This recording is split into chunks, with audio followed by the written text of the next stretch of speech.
सो जिस बुलेटिन में आपका स्वागत है। मैं हूं आपके साथ अभिलाषा गर्ग। एक नजर हेडलाइंस पर।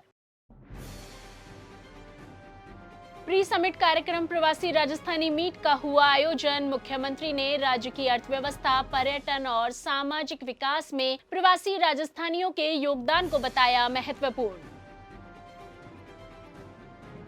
आचार्य श्री सुंदर सागर जी महाराज की दिव्य देशना कार्यक्रम में शामिल हुए मुख्यमंत्री। कहा, जैन तीर्थों के विकास के लिए प्रतिबद्ध है राज्य सरकार। केंद्रीय मंत्रिमंडल के द्वारा 7,280 करोड़ रुपए की sintered rare earth permanent magnet योजना को मिली मंजूरी। आत्मनिर्भर भारत के संकल्प को साकार करने की दिशा में एक सशक्त प्रयास। पर्यटन विभाग के द्वारा आज जयपुर में प्री समिट कार्यक्रम प्रवासी राजस्थानी मीट का भव्य आयोजन किया गया।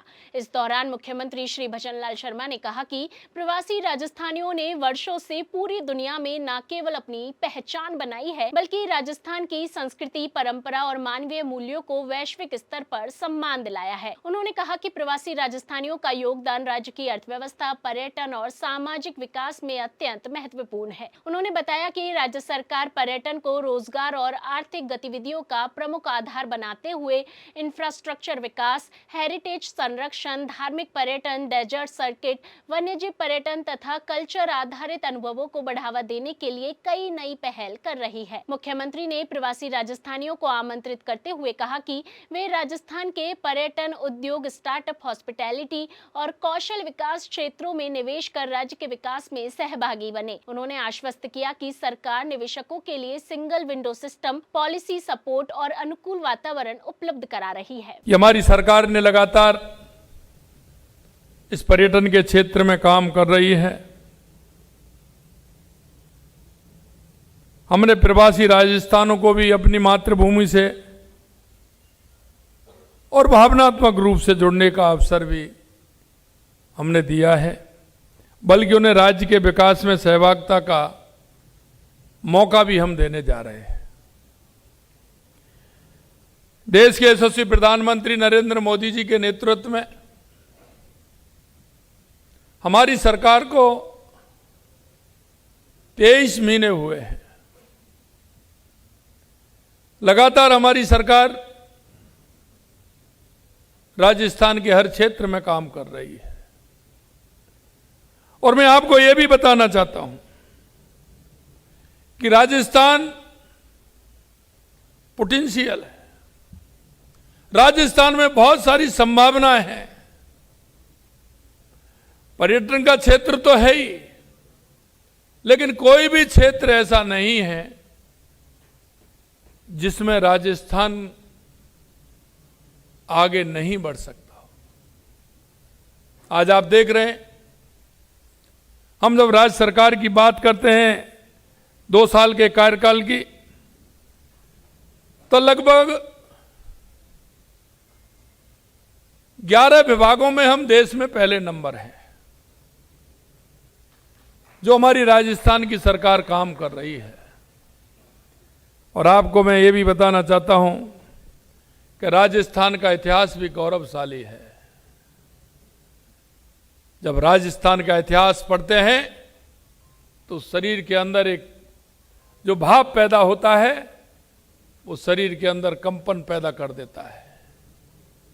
तो हमेशा कहता हूं, ये महाराणा प्रताप की भूमि है, ये महाराजा सूरजमल की भूमि है, ये त्याग की मूर्ति पन्नाधाय की भूमि है, ये भक्ति की मूर्ति मीराबाई की भूमि है, और ये अपने आप को पर्यावरण के लिए समाप्त कर दे।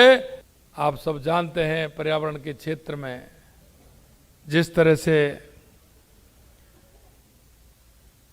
हमारे राजस्थान की स्थिति है। और ये मैं आपको इसलिए भी बताना चाहता हूं कि राजस्थान रेगिस्तान के रूप में पहचाना जाता है। मुख्यमंत्री श्री बचनलाल शर्मा ने कहा कि परम पूज्य श्री सुंदर सागर जी महाराज ज्ञान और अहिंसा का दीपक जलाते हुए समाज का मार्ग प्रशस्त कर रहे हैं। उनका जीवन त्याग, तपस्या और करुणा का अद्भुत समन्वय है। उन्होंने कहा कि हमारी सरकार सभी धर्मों के विकास और संरक्षण के लिए समर्पित है। उन्होंने आमजन से आह्वान किया कि वे जैन मुनियों के उपदेशों को न केवल सुने बल्कि उन्हें अपने जीवन में भी उतारे। श्री शर्मा आज आचार्य श्री सुंदर सागर जी महाराज की दिव्य देशना कार्यक्रम को संबोधित कर रहे थे। उन्होंने कहा कि जैन मुनियों का जीवन साधना से पूर्ण है। वे सांसारिक सुखों को त्याग कर आध्यात्मिक मार्ग पर चलते हैं।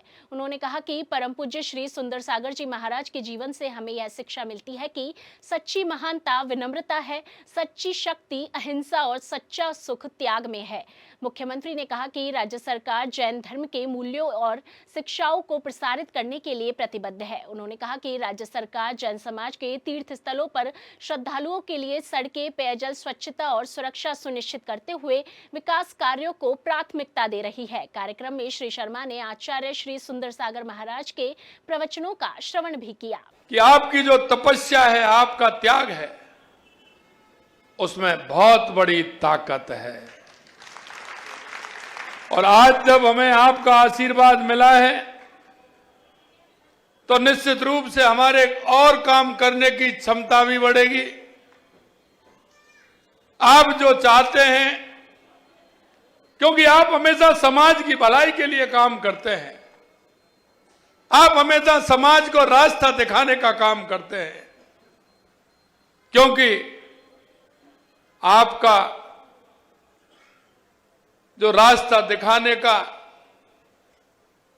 आपको हर व्यक्ति को समझाने का,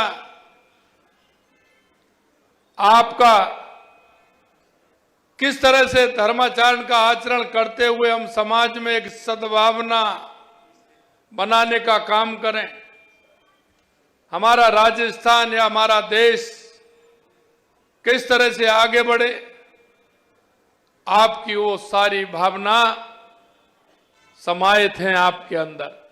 हमारी सरकार जैन धर्म के विकास के लिए भी संकल्पित है।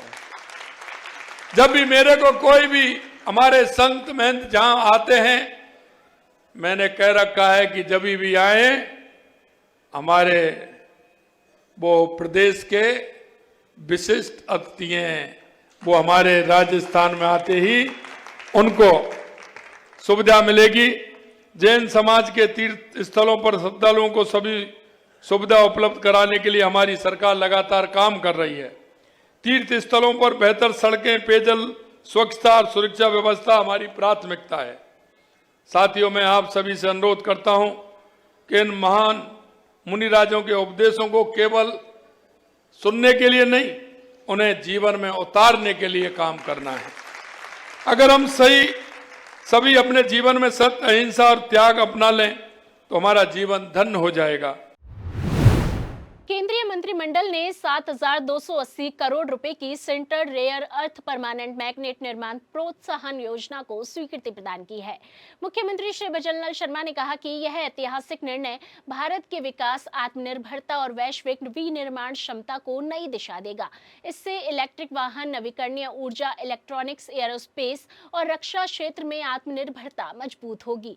मुख्यमंत्री ने कहा कि प्रधानमंत्री श्री नरेंद्र मोदी के दूरदर्शी कदम से भारत वैश्विक विनिर्माण केंद्र के रूप में उभरेगा और देश के युवाओं को रोजगार के असीमित अवसर प्राप्त होंगे। यह निर्णय आत्मनिर्भर भारत के संकल्प को साकार करने की दिशा में एक सशक्त प्रयास है और राज्य तथा देश के औद्योगिक विकास में नई गति प्रदान करेगा। प्रधानमंत्री श्री नरेंद्र मोदी की दूरदर्शी सोच और कुशल नेतृत्व के परिणाम स्वरूप भारत की वैश्विक नेतृत्व क्षमता को अंतर्राष्ट्रीय स्तर पर मान्यता मिली है। इसी स्वीकृति के अंतर्गत ग्लासगो, स्कॉटलैंड में आयोजित कॉमनवेल्थ स्पोर्ट्स एग्जीक्यूटिव बोर्ड की बैठक में अहमदाबाद को कॉमनवेल्थ गेम्स 2030 का मेजबान शहर चुना गया है। मुख्यमंत्री ने कहा कि 15 वर्षों के पश्चात भारत को प्राप्त यह सम्मान न केवल हमारी खेल प्रतिभा का प्रतीक है, बल्कि उत्कृष्ट अवसंरचना और वैश्विक नेतृत्व क्षमता को भी दर्शाता है। मुख्यमंत्री ने कहा कि यह उपलब्धि प्रधानमंत्री श्री नरेंद्र मोदी के कुशल मार्गदर्शन और भारत की निरंतर प्रगति का परिणाम है।